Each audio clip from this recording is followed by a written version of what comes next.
Ya nos hemos comido la sexta parte del año. Ya mediamos enero.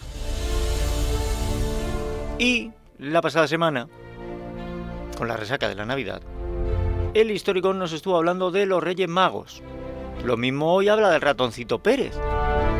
Juan Manuel Palomino, el Historicón, bienvenido, ¿qué tal? ¿Cómo Buenos estás? días, Emilio. Hombre, son ejemplos de personajes de éxito. Totalmente, Sí. totalmente. ¿Tú crees que tener éxito en la vida es importante? Hombre, sí, Eh, dependiendo de lo que cada uno considere éxito, pero sí. bueno, sí, pero en todos los aspectos, ¿no? Profesional, personal y tal, yo creo que sí, que es importante, ¿no? Pero yo creo que debe estar en su justa medida. No puedes tener Como todo. ni muy poco éxito. Bueno, ni... aunque ya hubo hace tiempo que me reventaste aquello de que la virtud está en el término Sí, medio, sí, con lo sí, cual sí. no voy a tirar por ahí. Bueno, pero es algo Pero sí, aceptado, ¿no?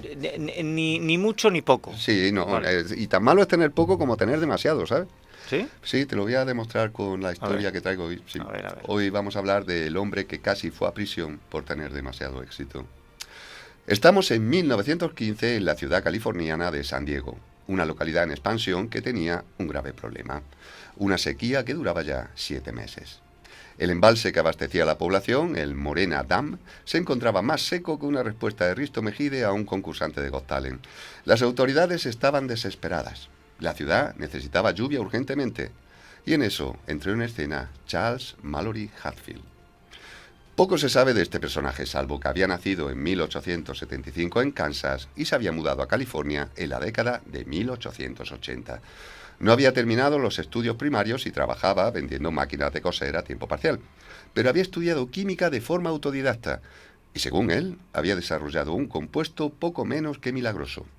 Dicho compuesto, cuya fórmula nunca fue revelada, contenía 23 productos químicos cuidadosamente mezclados. Cuando el producto se quemaba en una torre alta, liberaba un humo capaz de provocar la lluvia de una forma más eficaz que un canto a Manitú o una rogativa a la Virgen. Siempre, repito, según él. El caso es que Hatfield ya era veterano en eso de hacer llover. En 1904 ya había hecho algunos trabajillos para granjeros del oeste e incluso había hecho subir 7 metros el nivel del lago Hemet en Riverside. Claro que también había tenido sus fracasos, algo que no empañaba su fama. A fin de cuentas, él siempre recalcaba que su método no era del todo infalible. Pero la principal virtud de Hatfield es que siempre se comprometía a cobrar si hacía llover. Si no caía ni una gota, no cobraba. Y así, alternando éxitos y fracasos, fue trabajando durante los siguientes años hasta que, a finales de 1915, llegó a San Diego y les ofreció un acuerdo. Cobraría $10,000 si conseguía subir el embalse Morena Dam medio metro. Ni $1 más, ni un centímetro menos. Y la ciudad, que pensaba que tenía poco que perder, aceptó. Hatfield y su hermano Paul construyeron una torre en las colinas cercanas y llevaron hasta ella bidones de su producto mágico. El 1 de enero de 1916 comenzaron a quemarlo, liberando el humo correspondiente al aire. Para el día 5 empezó a llover débil de forma intermitente, lo que se llaman 4 gotas, y así continuó hasta el día 15. Ese día la lluvia pasó de intermitente a constante, y un día después, el 16 de enero, pasó de débil a torrencial. Para el 17 la situación era grave. El río San Diego empezó a desbordarse, el ganado a ahogarse y la ciudad y las granjas a inundarse. Para el 26 de enero se habían caído casi todos los cables eléctricos y se habían roto las canalizaciones, lo que paradójicamente hizo que la ciudad estuviera desabastecida de agua.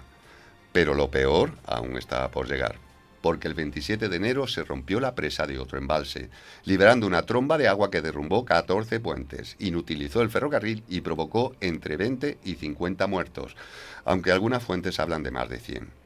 Más de 3.000 personas perdieron sus casas y se tuvo que desplegar al ejército para evitar saqueos.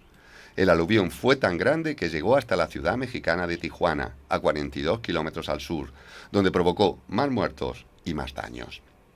Cuando finalmente dejó de llover, Hatfield se presentó en el ayuntamiento de San Diego dispuesto a cobrar sus $10,000, a ser posible en billetes secos, por favor. El consistorio le respondió que, si él había provocado la lluvia, si quería cobrar debía hacerse cargo de los daños, que ascendían a más de 3,5 millones de la época. Y si él no había sido responsable de la lluvia, pues no había nada que cobrar. Lo que se llama lógica institucional. Hatfield, que no estaba dispuesto a darse por vencido tan fácilmente, llevó el caso a los tribunales, quienes dictaminaron que nadie podía demostrar que un hombre fuese capaz de hacer llover. Eso, afirmaron, era competencia exclusiva del Altísimo. Aunque Hatfield apeló varias veces, el resultado fue siempre el mismo. Se libró de pagar indemnizaciones, pero tampoco vio un céntimo. Lejos de manchar su reputación, el desastre de San Diego convirtió a Hatfield en una especie de leyenda atmosférica. Lo llamaron desde medio mundo. En 1922 viajó a Nápoles por encargo del mismísimo gobierno italiano. Le requirieron incluso para hacer llover en los jardines secos del Vaticano para el Papa Pío XI. En 1924 cruzó el Mediterráneo rumbo a África, contratado por agricultores de la zona. Allí, bajo cielos de calima y esperanza, consiguió 2 lluvias en marzo y abril. Por ellas cobró la nada despreciable suma de $8.000. Murió en 1958, llevándose consigo su fórmula, absuelto por los tribunales, indemne ante la ciencia y quizá observado desde arriba por un cielo que nunca llegó a desmentirlo. La pregunta que persigue a meteorólogos, historiadores y fans del esoterismo científico es si, en efecto, Hatfield podía manipular el clima. La respuesta corta es no. La larga es, bueno, quizá, pero no por lo que él decía. A pesar del misterio que rodeaba su cóctel, la explicación más plausible es que Hatfield fuese un lector atento de los informes meteorológicos de la época. Sabía cuándo se aproximaban frentes húmedos, entendía patrones climáticos locales y, por ejemplo, conocía que San Diego sufría inundaciones cíclicas cada 11 años. La última había sido en 1905, la siguiente, pues, en 1916. Bingo. Tener demasiado éxito es tan malo como tener poco. Sobre todo si ese demasiado provoca catástrofes. Porque envidia seguro que provoca, pero eso es algo que, por desgracia, sí que es inevitable.